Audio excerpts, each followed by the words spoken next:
Alright guys, what is up? And today I'm going to bring you guys a gameplay that you guys have never seen on my channel on the, 3-year existence that it's been here, I believe. And yeah, I don't think there ever has been a gameplay on my channel like this. This is a gameplay where I actually lose a game. About halfway through, Modern Warfare 3 is pretty much when I started really stopped losing games for the most part. Win-loss became a really big factor into pretty much when I play video games, and I pretty much made it my goal to make sure that I don't lose games. And about partway through Black Ops 2, I made my goal to not even get losses from dashboards and stuff like that. I started forcing host on Call of Duty, and then in Call of Duty Ghosts, I started forcing host as well, and only playing on our host. Excuse me there. Just woke up a little congested. But yeah, basically this right here is a game where we actually lost a legitimate game. This is only my second legitimate loss in Call of Duty Ghosts. I've only lost one legit game before, and what I mean by legit is the fact that I have 6 losses. This right here is my most current loss, my 6th loss. And only 2 of the 6 losses are legitimate. The rest of them are either connections times out, or getting timed out, or the host dashboarded when we didn't have host. So yeah, basically that's what happened right here, and I'm going to kind of break down this loss for you. You guys kind of see I'm speeding it up right here. The start of the game was kind of boring. Not really a whole lot happened. It was pretty much just me running around at the start. And yeah, guys, I'm going to start breaking down this loss for you guys and pretty much how I did lose. So, I'm using an assault package, which I'd recommend on Stonehaven just because if it's a competitive game, you're probably going to want some streaks that can, help protect your flags because you're so far away from them. And pretty much there's 2 main reasons why we lost this game. First of all, we were in a party of 3, and I normally only play in a party of 4 for domination. I usually don't play anywhere from a party of 4 to 6. Sometimes 5, sometimes 4, sometimes 6. It doesn't really matter. But this game we're only playing in a party of 3, and someone backed out before this game started, and I thought to myself, should I just leave? Should I really risk the chance of our randoms being that bad? And of course, that's pretty much one of the reasons that we lost, was that we had randoms that the other 3 randoms combined, I think, for 4 captures, and 2 of the randoms, which were split screeners, they went a combined total of 4 kills and 45 deaths. So yeah, they're pretty much the reason we lost this game. And another contributing factor that was big was the fact that it was Stonehaven.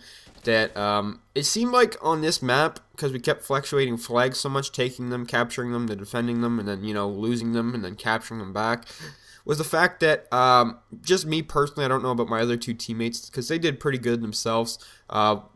Pretty much, we'd be sitting at A, we'd be defending A, and then we'd lose a flag at C. So I'd have to run all the way over to C, and since it's so far and it takes legitimately about 30 seconds to get there. About 20-30 seconds to get to the other flag. By the time I got to C and started fighting to capture it back, we'd be losing A and lost A, and then maybe we lost B. Basically, what it was we couldn't really hold down one flag with our party of 3, because as soon as we leave one flag, the enemies, or our stupid little split screening teammates, the randoms, they couldn't protect a flag for their lives. And matter of fact, they weren't really near the flags most of the game. Another big reason why we lost is due to the fact because the randoms was basically because they'd be sitting in far corners of the map, just giving us bad spawns. So you guys know, if you're holding a flag and you have teammates near a flag, if you die near the flag, you won't spawn way out in the middle of nowhere most of the time. You'll spawn pretty close to where most of your teammates are, where the flag is most of the time, right? Because that's your flag. Well, we had teammates that were nowhere near flags, and they'd just be in random parts of Stonehaven, and they'd spawn us out to the point where we weren't close to the the objective anymore. So we kept getting bad spawns. If you guys remember in Hardpoint, you have to rotate early. You have to get those spawns early, right? Because if you get spawned off a hill, then that's the whole it's not good. So that's the whole point of rotating. So it's kind of like that to a certain extent. Pretty much, so you can see our random right there. What the fuck is he doing? They'd be sitting in weird spots, just getting us really bad spawns, and we'd have to run all the way just to get to the action again. Where the other teammates kept spawning near the objective, just simply because they were around the objective most of the time. But yeah, that's pretty much the two biggest factors of why we lost this game. You know, I really didn't play the greatest myself. I definitely didn't do bad. I think I did pretty good KD wise, but that really wasn't the biggest point. This team kind of took us out of the objective to the point where we just almost didn't have a chance to come back.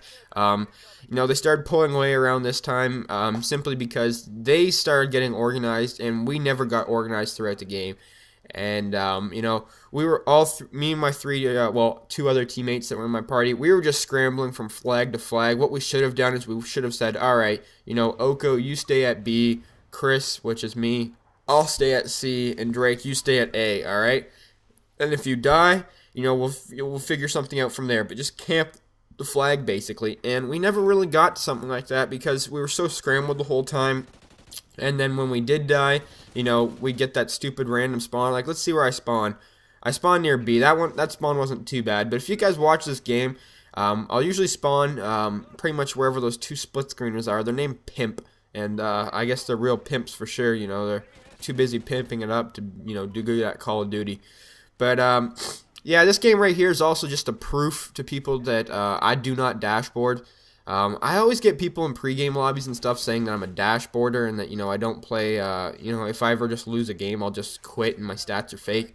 Man, that kind of, it's frustrating at times, but I've gotten to the point where I just don't care what people say because, you know, there's people with higher stats. I have, I think, 2 people on my friends list that have both higher KD and higher win-loss than me. They both have, like, over 100 win-loss and both over 6 KDs. That's what I don't have.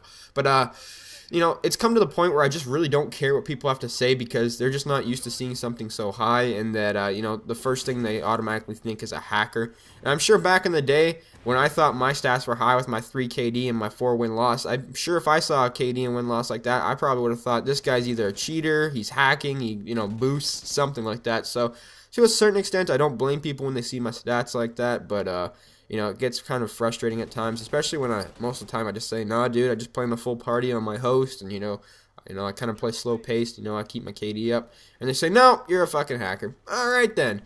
But, this game is pretty much wrapping up at this point. You guys can see by this point, you know, their whole team was just running support, so they had those stupid oracles up the whole time. I didn't even have a tryhard class on, which is another reason, but, you know, my tryhard class wouldn't have been the greatest for Stonehaven anyways, because it's usually an SMG for my tryhard class.